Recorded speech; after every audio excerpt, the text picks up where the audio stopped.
بسم الله والحمد لله والصلاة والسلام على رسول الله صلى الله عليه وسلم واتخذوا من دونه آلهة እና እንግዲህ አላህ Subhanahu Wa Ta'ala ማንም የማይወዳደረውና የማይፎካከረው ፍጹም የዓለም ባለቤት ብቸኛ ኃይል ሆኖ እያለ አላቂዎቹ ካህዲዎች ግን ከሱ ባሻገር እዚህ ግባ የማይባሉ የውሸት አማልክቶችን ያዙ ቀጠሩ ይላል ማለት ነው። እንግዲህ እኔ ከማንም ከምንም የማልዋለድና የማልዛመድ ፍጹም ብቸኛ ጌታ ነኝ እያልኳቸው እነሱ ግን በተቃራኒው አንተ አጣቅም ይልቁንስ እኛ እንንገርህ የሚሉ ይመስላሉ ማለት ነው።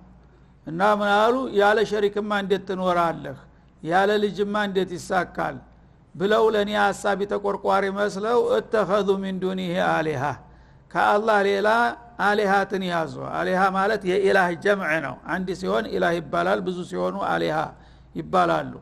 እንዳውም አንድም ሁለትም ሳይበቃ በርካታ የሆኑ የተለያዩ ቅራቅንቦችን ጌታ ናቸው እያሉ የኔን መብት ዒባዳዬን እየቆራረሱ የሚያካፍሏቸው የውሸት አማልክቶች ይደረድሩ ሊጀመር ይላል። ሚን ዱኒሂ ማለት ሚን ገይሪሂ ከአላህ ሌላ አምላክ የለም ላኢላሃ ኢላላህ በሉ ቢባሉ እነሱ ግን እንዴት አድርጎ እሱም ያህል ያው ሙሉ በሙሉ ባይኖርም በተዋረድ እኮ ጌቶች ሌሎች ሊኖሩት ይገባል እያሉ ለኔ አማልክቶችን የሚደረድሩ አሉ ይላል። ላ يخلقون شيئا እኔ ጌትነቴን ያረጋገጥኩት ብቸኛ ፈጣሪ በመሆኔ ነው። ሁሉን ነገር ወخلق كل شيء እንዳለው ሁሉንም ነገር ካልነበረ ያስገኘ የሆነ ጌታ እርግጥም የዓለም ባለቤት ሊሆን ይገባዋል። ይሄ ሁጃዬ ነው ማለቱ ነው። እነሱ ግን በአምላክነት የሚቀጥሩና የሚደረድሯቸው እዚህ ግባ የማይባሉ ጉኡዛንና ቅራቅንቦች እና ምን ፈጠሩ ጌታ ለመሆናቸው ምንድነው መስፈርታቸው? ጌትነታቸውን በምን ታረጋግጣላችሁ ቢሏቸው መልስ የላቸውም። ለምን ላ يخلقون شيئا አንድ ዝግባ የሚባል ነገር አይፈጥሩም ከኔ ውጭ አሉት ማለት ነው። ወሁም ይخلقون ወደ መፍጠር ደረጃ ከመድረሳቸው በፊት እንዳውም እነሱ ለራሳቸው እኮ ተፈጣሪዎች ናቸው። ለራሱ ተፈጣሪ የሆነ እንዴት አድርጎ ፈጣሪ ሊሆን ይችላል? እነዚህ ሁለት ተቃራኒ ነገሮች ናቸው። እና ፈጣሪ ፍጡር አይሆንም ራሱ፣ ተፈጣሪም ደግሞ ፈጣሪ አይሆንም ማለት ነው። ስለዚህ ለራሱ ከተፈጣሪነት ያልወጣ እንዴት ሌላ ሊፈጥር ይችላል? ተኔ ሌላ ጌታ ናቸው አምላክ ናቸው የሚባሉት በሙሉ ተፈጣሪዎች ፍጡሮች ናቸው ማለት ነው። ፍጡሮች ከሆኑ ደግሞ መፍጠር አይችሉም ማለት ነው። ለምን? ለራሳቸው ደካማዎች ናቸውና በሌላ ፍቃድ የመጡ በሌላ ፍቃድ የሚስተናገዱ ስለሆኑ እነዚህ በአለም ላይ ምንም ድርሻና ሚና የላቸውም።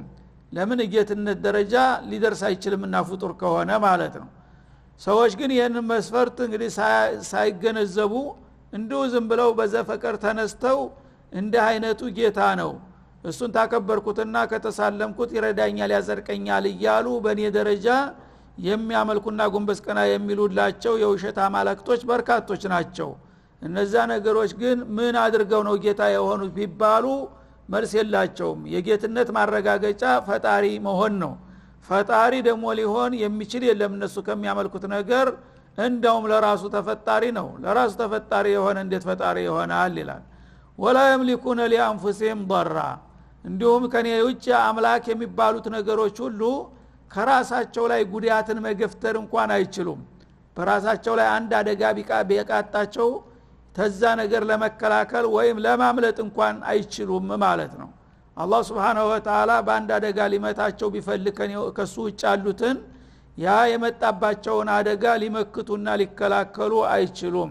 ወላ ነፍዓ እንደገና የሚፈልጉትን ጥቅም ደግሞ አላህ ካልሰጣቸው በስተቀር በኃይልና በጉልበታቸው ጥቅምን ሊያቀርቡም አይችሉም።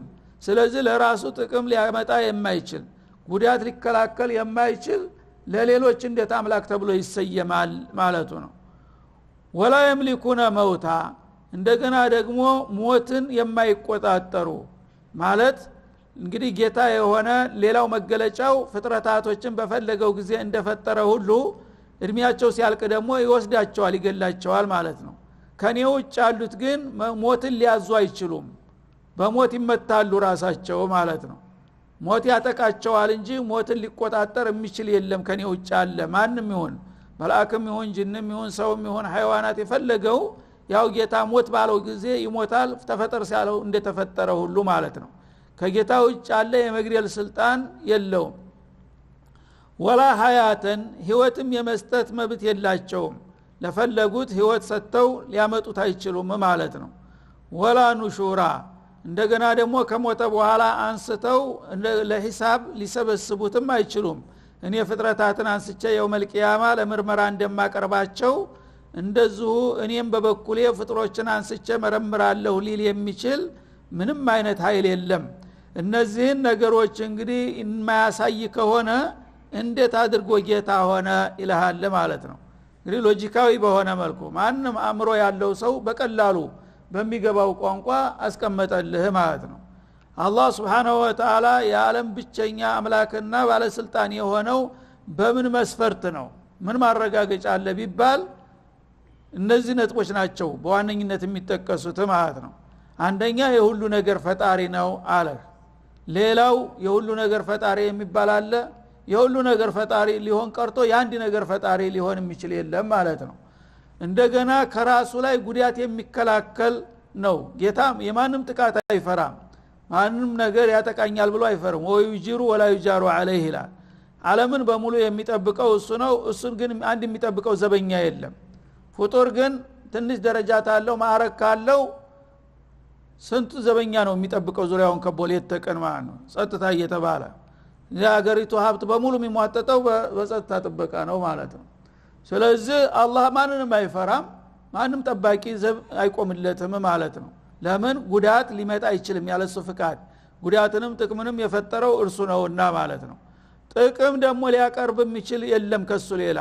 አላህ ግን የፈለገውን ጥቅም ለማንም ያድላል ለዓለም እንኳን ለራሱ ማለት ነው ሌሎች ታዲያ ምኑ ላይ ነው ጌታ የሆኑት እንደገና ወላ يملكون መውታ ከኔ ሌላ ያሉት ሞትን አይቆጣጠርም ሞትን ሊያዙ የሚችሉ የሉም ጌታ ማለት ሞትን የሚያዝ ነው ይላል ማለት ነው ገሌን ወሰደው ገሌን ተወው ማለት የሚችል ነው የዓለም እንግዲህ ባለስልጣን ሀብታም የተባለ ሁሉ ማንም የማይደፍረው ሁሉ በቀላሉ ያግዘዋል ማለት ነው ማንም የሱ ትእዛዝ ከመጣ ሊከላከል የሚችል የለም ታዲያ ከአላህ ውጭ አለ ይሄ ሊያረግ የሚችል ያለ ምንም ነገር የሚችል የለም ማለት ነው ከራሱ ላይ እንኳን መከላከል አይችልም ህይወትም እንደዛው እመም እንዳይመጣበት ሞት እንዳይመጣበት ከራሱ ላይ የሚከላከል የለም ታላቅ ተብሎ ማለት ነው አላህ ግን Subhanahu Wa Ta'ala እነዚህ ነገሮች ሁሉ لا تأخذه سنة ولا نوم ይላል እንኳን ሞትና መጥፋት ቀርቶ እንቅልፍና ሸለብታ እንኳን ዘወር ብሎ ያየው ይላል ማለት ነው እነዚህ ነገሮች ናቸው መስፈርት ለጌትነት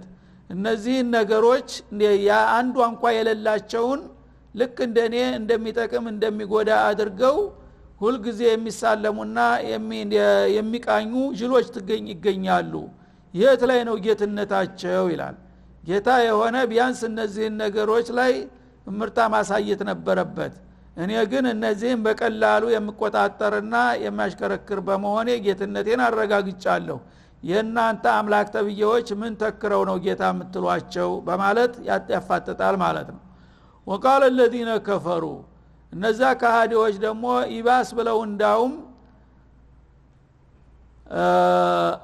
በድርቅና በአቅል መሄድን ትተው በጉልበትና በደመ ነፍስ ዝም ብለው አፋቸው ያመጣላቸውን ነገር በመዘላበድ ያለምንም ህፍረትና እፍራት ምን ይላሉ قال الذين كفروا ان هذا ما هذا ቁርአን ነው አሁን ተምተቹት ان هذا الكتاب الا افك افتراه واعنه عليه قوم اخرون ይሄኮ ያከአላህ ዘንዳ ቁርአን መጣልኝ እያለ የሚያነበንበው ዜማ አሉ هذا الكتاب الذي يزعم محمد انه انزل اليه من رب العالمين ከዓለማት ጌታ ተልኮልኛል እያለ የሚያነበንበው የሆነው ዜማ እኮ አይደለም አሉ ኢን ዝላይ ናፊያናት ما هذا እንደማለት ነው ما هذا الكتاب الا افك افتراه እሱ የቀጠፈው የሆነው ውሸት እንጂ አሉ ሱብሃንአላህ ቢልአክስ እንግዲህ የሰው ልጅ እንደዚህ ነው ማለት ነው ና የመጨረሻ በአለም ላይ ወደር የሌለው ውነት እነሱ ግን ኢፍኩን ይፍተራሃሉ ተማን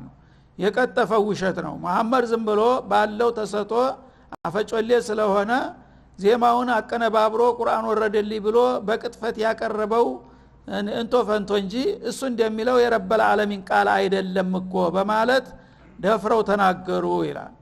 እና ኢፍክ ማለት አሸዱል ከዚብ ከውሸት ሁሉ በጣም አይን ያወጣ ያፈጠጠ ውሸት እንደሚባለው የለየለት ውሸት ነው። ይሄንን ውሸት ደግሞ እሱ በማናለብኝ ዝም ብሎ የቀጠፈውና የፈጠረው ነገር እንጂ እሱ እንዳለው ከጌታ የተላከለት መለኮታዊ መመሪያ አይደለም ብለው ደፍረው የሚናገሩ ከሃዲዎችም ተገኙ ይላል ማለት ነው። ወአሃነሁ ዐለይሂ ቀውሙን አኸሩን ይህንን ኪታብ ደግሞ በዚህ መልክ ይህን ዜማ ለማምጣት ሌሎች እኛም ማናቃቸው ስውር ኃይሎችም ተባብረውታል ይላሉ። ህዝብን ተሽኪክ ለማድረግ ለማጠራጠር ማለት ነው። እናንተ አታቁም እንጂ እኮ ይሄ ቁርአን መጣልኝ የሚለውን ዜማ ከባዕዲያን ተጥላት ጋር እየተመሳጠረ የውጭ ሰዎች በሌሊት ጨለማ ለብሰው እያስተማሩትና እያስጠኑት ከዛ ተነስቶ ነው በውሸትና በቅጥፈት ኪታብ ወረደልኝ እያለ የሚያጃጅላችሁ እያሉ የሚናገሩ ነበሩ ማለት ነው። እና ጀብር የሚባል አንድ አውሮፓውያን ባሪያ ነበረ፣ ብረት ቀጥቃጭ። እሱን ለዚህ ነገር መረጡት ማለት ነው፣ ህዝብን ለማወናበድ። ከአውሮፓ አካባቢ ተሽጦ የመጣ ባሪያ ነበረ። የብረት መቀጥቀጥ የማቅለጥ ጸባይ አለው፣ ባለሙያ ነበረ ማለት ነው። እና የአንድ ባላባት ሰራተኛ ነው ማለት ነው። በከፊሉ ስር ይሰራ ነበር በመካ ማለት ነው። እዛ እየሰራ እያለ ይሄ ሰውዬ ክርስቲያን ነው። ያው እንግዲህ እድል ጥሎት ተማርኮ ተሽጦ ተለውጦ ተንከራቶ ተስንት ሀገር የተቀባበለ ነጋዴ አምጥቶ መካ ሽጦታል ማለት ነው። ግን በሄደበት ሰው እምነቱ አይለቀውምና ያቺ የወትሮ እምነቱ አለች፣ ክርስትና ስሜቱ አለች። ያችን ብረቱን እየቀጠቀጠ መቆዘሚያ ያረጋታል፣ ያነበንባል። የመጽሐፍ ቅዱስን አንዳንድ ጥቅሶች እያነሳ ያችን እያንጎራጎረ ለስራም ስለምትረዳው ሰው እያንጎራጎረ ሰራ ያው ነሻጥ ይሰማዋል አይደል? በዛች እንግዲህ እያለ ብረቱን ይቆረቁራል ማለት ነው። ነብዩ ደግሞ ከቤታቸው ተነስተው ወደ ሐረም በሚገቡ ጊዜ እሱ በሚሰራባት ያው ወርሻ አጠገብ ነው የሚያልፉት ሁሉ ጊዜ ማለት ነው። እና ይሄ ሰው የምስኪን ዘመድ የለው ምን የለው ቋንቋም ገና አረበኛም በደንብ አይችልም። እና ያችን ዜማውን እያነበነበ ብረቱን ይቀጠቅጣል ማለት ነው። ያሳዝናቸዋል። እና የሆነ ነገር ደግሞ ሲያነበን ምን እያለ ይሆን እያሉ ቆም እያሉ ያዳምጡታል ማለት ነው። እና በአጋጣሚ ነው እንግዲህ መንገዳቸው ላይ ስለሆነ እዛ እነዚህ መልቲዎች እዛ ቆም ብለው እሳቸው ሰውየውን ሲያስተውሉ ሲያዩ የሙሐመድ እኮ ቁርአን አወረድልኝ የሚለው ምንጩን ደረስንበት አሉ አቡ ጀህል። ሱብሃንአላህ። እንዴት ነው ሲባል ያ ጀብር የሚባለው የገሌ ባሪያ እዛ ብረት እየቀጠቀጠ ቢላዋውን ሲስል የሚያነበንበውን ዜማ ያዳምጥና እሱ ቀልጣፋ ስለሆነ በራሱ ቋንቋ ለወጥ አደረጋትና ቁርአን ናት ብሎ ቁጭ አለ። እንደዛ አርጎ እኮ ነው የሚጫወትባችሁ ማለት ማስወራት ጀመሩ አሉ ቧልታ ማለት ነው። የዛ ጊዜ እንግዲህ ጅሎች ናቸውና ሌሎቹ ምንም ንቃተ ህሊና ስለሌላቸው አለቆቻቸው ከተናገረ እንዴት እውነት ነው ወይ ማለት ማጣራትም የለው፣ ሆ ብሎ ዝም ብሎ ማጨብጨብ ነው ማለት ነው። እና እነዚህ መልቲዎች ህዝብን ገደል ለማግባት ይሄው መሐመድ የሚያወራላችሁ የሚያነበንብላችሁ ነገር ከሌሎች ከባዕዲያን ቋንቋ የተቀዳና የተተረጎመ ዜማ ነው ብለው ተናገሩ አለ። ይሄን እንግዲህ አልፉርቃን ተመልከት እንዴት አድርጎ እንደሚያጋልጠው ደባውን ማለት ነው። እነሱ እንግዲህ በቀላሉ ያዘልን ብለው ህዝቦችን ለማታለልና ወደሳቸው እንዳይሄዱና እንዳይቀላቀሉ ተሽኪክ አድርገው ከነሱ ጣዖት ጋር ተጣብቀው እንዲቀጥሉ ለማድረግ የፈበረኩት ውሸት ነው ማለት ነው። እና እውነት አስመስለውታል። አክስ እውነቱ ውሸት፣ ውሸቱ እውነት ሆነ ማለት ነው። አላህ ግን ሱብሃነሁ ወተዓላ ተደርሶባችኋል፣ እናንተ ባለ መሰሪ ተንኮላችሁ ነው እንዲህ አይነት ነገር የፈጠራችሁት፣ የለየላችሁ ቀጣፊዎችና ወናባጆች ማለት ይልቁንስ እናንተ ናችሁ እንጂ መሐመድ ከዚህ ሰውዬ ጋር ምን አገናኘው? አንደኛ ቋንቋ ያገናኛቸው፣ ያ የራሱ ቋንቋ አለው። አረበኛ ገና እየተቆለታተፈ ነው አይሰማም። ይሄኛው ደግሞ የራሱ ቋንቋ አለው፣ የዛኛውን ቋንቋ አያውቅም። እንዴት አድርጎ ምን ተገናኝተው ብቻ ምስኪን ያችን ዜማውን እያነበነበ እዛ ብረቱን ሲቀጠቅስ ያው ያ ሰውዬ ምን እያለ ነው ብሎ ቆም ብሎ ስላዳመጠው ብቻ አስተማረው። ይሄን ሁሉ ቁርአን እሱ አስተማረው ልትሉ እንዴት ትችላላችሁ? አረብዩ አዕጀምዩና ወአረብይ እንደሚለው ማለት ነው። አንድ ኡስታዙን አዕጀሚ ወትልሚዙን አረቢ ሁለቱ ቋንቋ የማይገናኙ ናቸው ማለት ነው። እንግዲህ አንድ ሰው ለአንድ ሰው አስተማሪ መሆን የሚችለው የተለያዩ ቋንቋ ካላቸው አንደኛው ቢያንስ አንደኛው የሁለቱን ቋንቋ ማወቅ አለበት ማለት ነው። ይሄ ካልሆነ ሊገናኙ አይችሉም ማለት ነው። ወይ ኡስታዙ ያንተንም ቋንቋ የውጭንም ቋንቋ የሚያከሆነ ያው እያጣቀሰ እየተረጎመ ሊነግርህ ይችላል ማለት ነው። ወይ ተማሪው ሁለቱንም የሚያከሆነ ኡስታዙ እንኳን ባያቅ በአንድ ቋንቋ ስለሚገናኙ በዛች ቋንቋ እንደ እየተረዳዱ አንድ ነገር መገናኘት ይቻላል። ሁለቱ ግን የግላቸው የሆነ ቋንቋ ካለ ፍጹም የተለያዩ ናቸው። እንዴት ይግባባሉ? ይሄም የራሱን ቋንቋ ይናገራል፣ ይሄም የራሱን ቋንቋ ይገኛል። እንዴት አርጎ አንዱ ለሌላው አስተማሪ ሊሆን ይችላል ማለት ነው። ስለዚህ እነሱ ግን ይሄን ነገር ለማያውቀው ህዝብ አስመስለው ይሄ እኮ ጀብር የተባለው ባሪያ ነው መሐመድን ይሄን ቁርአን አመጣለት የሚነግረውና የሚያስተምረው እሱ ጋር እየተመካከረና እየተወያየ እሱ በራሱ ቋንቋ እንደገና እያስተካከለና እየተረጎመ አቅርቦ ቁርአን ነው ያመጣሁላችሁ እኔም ነብይ ነኝ የሚላችሁ ለዚህ ነው እያሉ ያወናብዱ ጀመሩ ማለት ነው። ፈቀድ ጃኡ ዙልመን ወዙራ አላህ እና ይሄንን አይነት አሉባልታ የሚያራግቡት ሰዎች በእውነቱ አይን ያወጣ ግፍ ነው ይዘው የመጡት ይላል። ሰው ሊያጠፋ ውሸት ሊናገር ይችላል፣ ግን አበዙት። አሁን ሰላ ዙልመን ነው በጣም ከባድ የሆነ ግፍ ፈጸሙ፣ ያለ ስሙ ስም ለጠፉበት። ወዙራ ቅጥፈትን ሐሰትን ተናገሩ። ይሄ ነገር በምንም አይነት ሊሆን የሚታሰብም የሆነም ነገር አይደለም። እነሱ ግን አይኑን በጨዋጥቦ እንደሚባለው የለየለት ውሸታም አስመስሎ እንኳን አይዋሽም። እንዲሁ ዝም ብሎ ጉርድ አድርጎ ይናገራል። ሌሎቹ ጅሎች ያ ነገር እውነት ይመስላቸውና ዝም ብለው በግርድፉ ይቀበሉታልና ይከተሉታል እንጂ በዛ አባባላቸው ምንም አይነት ማረጋገጫ የላቸው። የለየለት ግፍና በጣም የከፋ የሆነ ሐሰትን ነው የተናገሩት ይላል አላህ Subhanahu Wa Ta'ala። ያ አንደኛው ነው። ሁለተኛው ደግሞ ሌላው ቡድን ወቃሉ መጡና በበኩላቸው አሳጢሩል አወሉን انما يقرأ هذا الرجل اساطير الاولين አሉ። ይሄ ሰውዬ እኮ ለእናንተ የሚያነበንብላችሁ ነገር እኛ ደረስንበት ጥናት ምርምር አድርገን አሉ። ምንድነው እሱ? አሳጢሩል አወሊን ላ አቀል ወላ አክሰር። ይሄ የወትሮ ሰዎች እንቆቅልሽ ተረት ነው የሚያወራላችሁ። ከውጭ ሀገር የተለያዩ ሰዎች የጎረቤት ሀገሮችን ቋንቋ በሚስጥር ያው እያስተረጎመ እያመጣ ያንን ተረት እንደገና የነዓድ የነሰሙድ የነቆሙ ኑህ የነቆሙ ሉጥ ታሪክ እያለ የወትሮ ሰዎችን እንቆቅልሽና ልብ ወለድ ነው የሚያነብላችሁ አሉ። ደግሞ ሌሎቹ ማለት ነው። ይሄም ሌላ ለውን እንግዲህ መልኩን ቀይረው ያው ነው ዙሮ ዙሮ ሐቅ አይደለም ለማለት ነው ይሄን ሁሉ የሚቀባጅሩት ማለት ነው። አሳጢሩል አወሊን ማለት አካዲቡል አወሊን የወትሮ ሰዎች እንቆቅልሽ ነው። እንቆቅልሽ እንግዲህ ዝም ብሎ ሰውን ለማዝናናት ተጨባጭ ያልሆነ ነገር በመድር ላይ ያልተከሰተ ነገር የተማሩ ሰዎች ለምሳሌ ባለሙያዎች አንድ ነገር ልቦለድ ያደርጉትና ይፈጥሩታል። ራሳቸው እያቀናበሩ እየጻፉ ያን ነገር ሲያነበንቡልህ የምታቀው ነገር ውሸት መሆኑ የምታቀው ነገር ያስለቅሳል ያስቀሃልም ማለት ነው። ስሜትህን ፈንቅሎ የሚያወጣ ነገር ለምን ነጋሪ ይመስላል ጋጋሪ ይባላል። በውሸትም ሆነ በእውነት አንድ ሰው መናገር ችሎታ ያለው ሰው የግድ ይገዛሃል ማለት ነው። እና ኢነ ሚነል በያን ለሲህራ አንድ ነገር የንግግር ችሎታ ሰውን ያለ ፍቃዱ ያነዋልላል ያጃጅላል። ልክ ሲህር የተደረገበት ሰው በሲህር ራሱን ስቶ እንደሚጃጃል ንግግርም የሚችል ሰው ሰውን እንደዛ ማንከራተት ይችላል ማለት ነው። ስለዚህ እነሱ እንግዲህ ባላቸው ችሎታ ይሄ ሰውዬ የሚያወራላቸው የረበል ዓለምን መልእክት ሳይሆን የወትሮ የጎረቤት ሀገራትን እንቆቅልሽና ተረት ነው።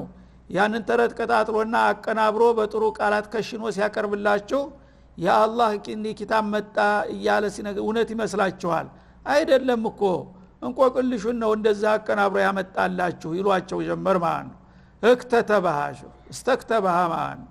እነዚህን እንቆቅልሾች ከሌላ ቋንቋ ቀስሞ በምስጥር አጽፎ ታመጣ በኋላ እንደገና እሱ በዘመናዊ መልክ በራሱ ቋንቋ እየኮላና እያቀለጠ በአዲስ መልክ ይቀርጽና ቁርአን ሆነ ይላሉ። እና ከሌላ እንግዲህ ታሪክ የተቀዳ ዜማ ወደ አረበኛ ተለውጦ ዘመናዊ መልክ ከተሰጠው በኋላ ቁርአን አልዓዚም ተብሎ ተሰየመ። ይሄ ነው እኮ መሐመድ የሚያረገው ደባ ደረስንበት ይሏቸው ነበር ማለት ነው። ፈየቱም ለአለይሂ ቡክረተ ወአሲላ እና የወትሮ ሰዎች አሳጢር አካዲብ ውሸትና ቅጥፈት ተቀናብሮ ጧት ማታ በማናያቸውና በማናቃቸው ቅጥረኞች ጧት ማታ ለሱ ሪፖርት እየተደረገለት ከነሱ እየቀዳና እየተቀበለ እያቀናበረና እያስተካከለ ያቀርብላችኋል እናንተ ቁርአን መጣለት እያላችሁ ለሱ ታደገድጋላችሁ የሚሉ ጅምብር ፈጠሩ ደሞ ሌሎቹ ማለት ነው። ይህን እንግዲህ አባባል አላህ Subhanahu Wa Ta'ala እንዴት አድርገው ውሸቱን እንደሚጠፈጥፉት ከገለጠና ታጋለጠ በኋላ እውነቱን ለሚፈልግ ግን እኔ ልንገራችሁ አለ። ቁል ለሁም ያ ረሱላና አንዘለሁ الذي يعلم السر في السماوات والارض እነዚህ ውሸታሞችና አሉባልተኞች የሚዋሹትና የሚቀይሹ ሳይሆን እኔ ቅጩን ልንገራችሁ ይህንን ቁርአን በመሐመድ ላይ በቀጥታ ያወረደው ማን ነው ካላችሁ እኔ ያረጋግጥላችኋለሁ አንዘለሁ الذي يعلم السر في السماوات والارض በሰማያትና በምድር ውስጥ ድብቅ የሆኑ ምስጥሮችን ሁሉ የሚያውቅ የሆነው ረብ العالمين ነው ያወረደለት እንጂ እነዚህ የሚሉት በምንም አይነት ከዚህ ጋር አይገናኝም ማለት እና አላህ እንግዲህ የዓለምን ምስጥር ያቃል የሰማያቱንም የምድሩንም የዱንያውንም የአኺራውንም የጅኑንም የሰውንም የመላእኩንም ታሪክ ሁሉ ነገር የሚያቀው ጌታ ነው ይሄንን ቁርአን የዓለምን ምስጥር አሳዝሎ የላከው እንጂ እነሱ እንደሚሉት አይምሰላችሁ ይላል። ለምን انه كان غفورا رحيما አላህ ይሄን የመሰለ የዓለምን ምስጥር ያዘለ ኪታብ ያወረደና የላከላችሁ ለናንተ ለሰዎች እጅግ ምሕረተ ሰፊና ሩሩ ከመሆኑ የተነሳ ባለማወቃችሁ በሽርክና በኩፍር ተጨማልቃችሁ ለጀሃነም እንዳትጋለጡ ከዛ ማጥ እንድትወጡ ብዬ በርህራሄ የላኩላችሁ ጸጋ ችሮታዬ ነው እንጂ እነሱ እንደሚሉት እንቆቅልሽና አሉባልታ አይደለም ሊጠፉ የፈለጉ ናቸው እንደዚህ የሚዘላብዱት በማለት መልስ ሰጣ አላህ Subhanahu Wa Ta'ala። አላማውንም ጭምር ማለት ነው። አንደኛ አንዘለሁ الذي يعلم السر في السماوات والارض የሰማያትና የምድር ውስጥ ያሉ ፍጥረታቶችን ምስጥር የሚያቀው አላህ ብቻ ነው። አላሁ الذي يعلم السر ማለት ነው። ሁለተኛ ለምንድነው ያወረደው የሚለውንም አያይዞ ተከሰ ማለት ነው። ለእናንተ መድኃኒት እንዲሆን አለ። እናንተ ያው በሽርክና በኩፍር በመበከላችሁ አስተሳሰባችሁ በመደብዘዙ ነውና የጣዖት መጨፈሪያ የሆናችሁት ከዛ ከወደቃችሁበትና ከዘቀጣችሁበት እምነትና አመለካከት እንድትወጡ ብዬ አርሐሙ ራሂሚን በመሆኔ ለእናንተ መዳኛ የላኩላችሁ እንጂ ጥላቶቻችሁ እንደሚነግሯችሁ ነብዩ ያመጣው ውሸትም አሉባልታም ቅጥፈትም አይደለም ማለቱ ነው። ስለዚህ እንግዲህ ሁሉ ጊዜ ሐቅና ባጢል እንደዚህ ናቸው ሲተናነቁ ነው የሚኖሩት ማለት ነው። ባጢልም እንግዲህ የሐቅን የገጽታ ተላብሶ ልክ ሐቅን እያጥላላና እያጨለመ እንዳይበላ እንዳይዘራ ያደርጋል ማለት ነው። ሐቅ ደግሞ ከራሱ ላይ ለመከላከል በሂደት ታውቁኛላችሁ እያለ እውነትነቱን ይዞ ይቀጥላል ማለት ነው። እዚህ ላይ እንግዲህ አቅል ያለው ሰው ቆም ብሎ ማስተዋል አለበት። የተነገረ ነገር ሁሉ እንደተነገረው ሊሆን እንደማይችል ማለት ነው። ሐቅ ባጢልን መስሎ ይመጣል፣ ባጢል ሐቅን መስሎ ይመጣል። ግን ማንነቱን የሚያረጋግጠው ይዘትና ሂደቱ ነው ማለት ነው። እና ሐቅ ባለ ባደረ ቁጥር እየነጠረ ነው የሚመጣው እንደ ወርቅ ማለት ነው። ባጢል ደግሞ እየሞሸሸ እየጨለመ ነው የሚሄደው። የተወራው ሁሉ ዝም ብለ በጥሬው በቀላሉ ተተቀበልከው ግን ስንት ሸይጣኖች አሉ ሐቅን በባጢል ባጢልን በሐቅ መልክ የሚስሉ። ይህንን ወቁና ተጠንቅቃችሁ የሚያዋጣችሁን ነገር ምረጡ ለማለት ነው አላህ Subhanahu Wa Ta'ala። ወቃሉ ሌሎቹ አሉባልተኞች ደግሞ በበኩላቸው አሉ ማሊ هذا الرسول ما شأن هذا الرسول الذي يزعم انه رسول ይሄ መልእክተኛ ነኝ ነብይ ነኝ የሚለው ሰው የምነካው አሉ ያኩሉ الطعام እንደኛ እኮ ምግብ ይበላል ወይምሽፊ الاسواق ገበያ ለገበያም ይዘዋወራል። ታዲያ የአላህ ነብይ ሆኖ እንደኛ እንደተራሰው በየገበያው መከናወን አለበት እንዴ? እንደኛ ኮቸሮ መብላት አለበት እንዴ? እንዴት የጌታ ባለሟል ሆኖ እኛ በምንውልበት ቦታ ይውላል ይላሉ ያከበሩ መስለው ማለት ነው። ነብዋ እኮ ቀላል ነገር አይደለም ጎበዝ። እንደ መጫወቻ ሆነ እንደ ነብይነት እንደዚህ እንደ ነብይ የሆነ ሰው እኮ ያው ታላቅ ቀጥሎ ያለው ደረጃ ማለት ነው። ተዛ ታላቅ ቀጥሎ ያለው ደረጃ ያለው ሰው እንደኔ ሱቅ ለሱቅ እየሄደ ሸቀጥ መቸርቸር እንደኔ ደግሞ ኮቸሮ እንትን መብላት አለበት እንዴ?